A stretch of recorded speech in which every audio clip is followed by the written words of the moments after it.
We now welcome New Yorker editor David Remnick, who has written The Bridge, The Life and Rise of Barack Obama. There it is, I was going to hold it up. The book explores how the president navigated his passage from community organizer to the White House through the very tricky byways of Chicago politics, at the same time searching for his identity as an African American. David, welcome. Thanks for having me, Bill. First of all, how did you find the time to do this? You've got a couple of full-time jobs. You write and edit The New Yorker. The New Yorker staff is pretty damn good, so I got a lot of help from them.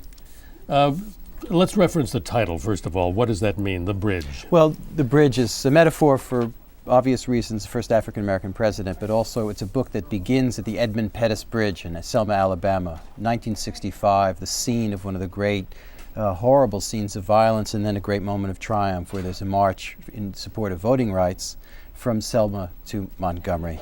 And Obama went there just after announcing for the presidency and spoke directly to the African American community at Brown's Chapel, and a place where Martin Luther King spoke all the time. And he declared his candidacy all over again, only this time he wasn't just running for president, he was running for what he called the head of the Joshua generation, the Moses generation being King, John Lewis, Joe Lowery, all those people. The Joshua generation, you get the metaphor of bringing people into the promised land. I mean, it's a pretty bold metaphor to invite. And therein lies a big part of his problem identity-wise, doesn't it? He doesn't identify with the civil rights generation of African American leaders. He's too young. Yeah. He's too young. It's a generational problem. It would be... Or maybe I should say they don't identify with him in many cases. Well, a lot of them identified much more closely with and were loyal to the Clintons. The Clintons are older. The Clintons had put in their time. Bill Clinton certainly from the South and had a very, very tight relationship with a lot of African American leaders.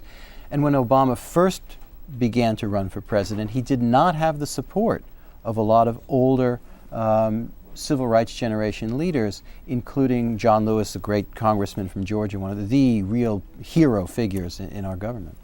Well, one of the very few. So if the question is why another book on Barack Obama, this is... Well, a real biography. In other words, there has been a memoir, right, certainly, and a good one. But a memoir is a story told about oneself, and you leave out what you don't want to include, and I'm not suggesting anything dirty about that. But a biographer does an entirely different thing. There was the autobiography of Benjamin Franklin, and there's Walter Isaacson on Benjamin Franklin, or many, many scholars to come. So it's a very different kind of text, and you find out different things, and there's a lot new in here. So you concentrate a lot on Obama's political formation, and you write in the Chicago section, which I love, being from Chicago, that he was found insufficiently Chicago and insufficiently black. He did not have deep roots in Chicago. He came to Chicago after being an undergraduate. And Chicago is not one of those cities that easily brings you into its own mainstream, right? That's one thing. So he has to find a political way while being from outside. That's hard. Number two, he tries to run for Congress eventually in 2000 on the South Side against a former leader of the Black Panthers, Bobby Rush, a very popular congressman in that district. There's no real reason to fire him and throw out the incumbent. And this guy comes in, relatively an outsider, and a terrible and a disgusting whispering campaign begins against him from the Rush forces and from another opponent. And the notion is that he's somehow the candidate of outsiders. He's the candidate of white money and Jewish money. And did you notice that he has a white mother? And all this kind of stuff is brought up. It's very painful for Obama. It's very painful for Obama to win. It's not the only reason he lost. He just had no compelling reason to throw the guy out. That's how incumbents lose in this country. But you seem to draw the conclusion that that loss was actually a very good thing for him. It was his political education.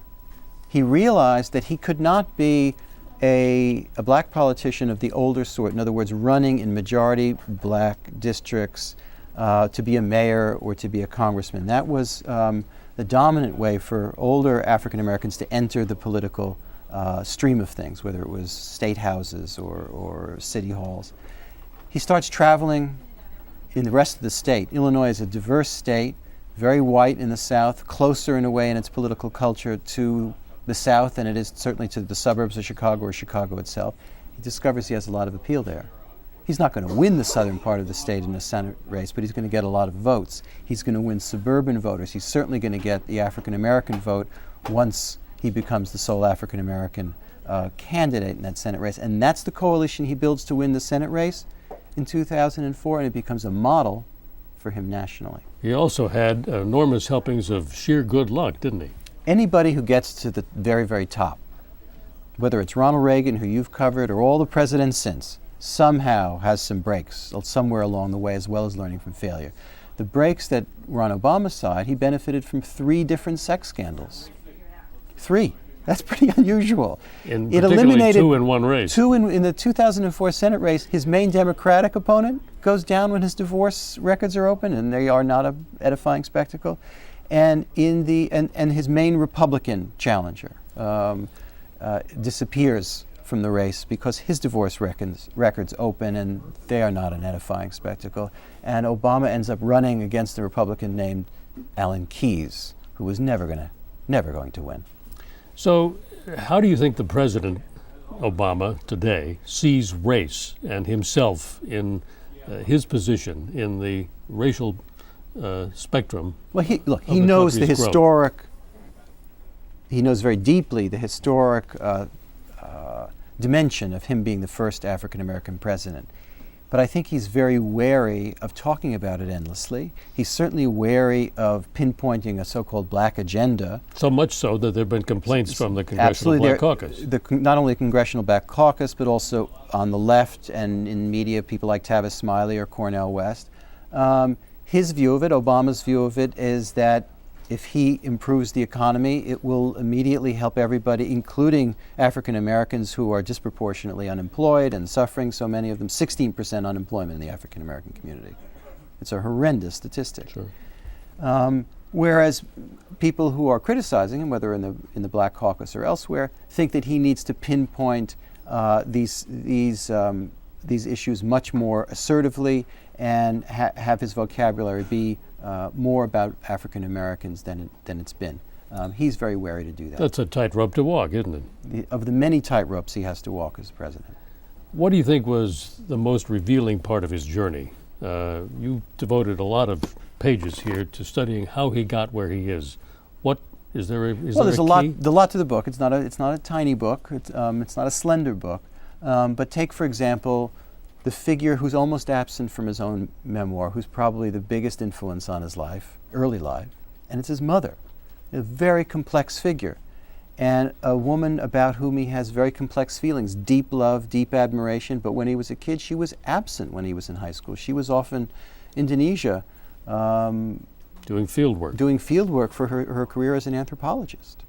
It's a very complex story, and she's a very serious woman. She had the image, I felt, during the campaign, maybe you disagree, as a kind of flighty 60s batik skirt wearing woman. She's much more serious than that. That is much the more image, interesting. the sort of, for my conventional wisdom. For my sins, Bill, I read her 1,000-page doctoral dissertation about the craftsmen of the villages of Java.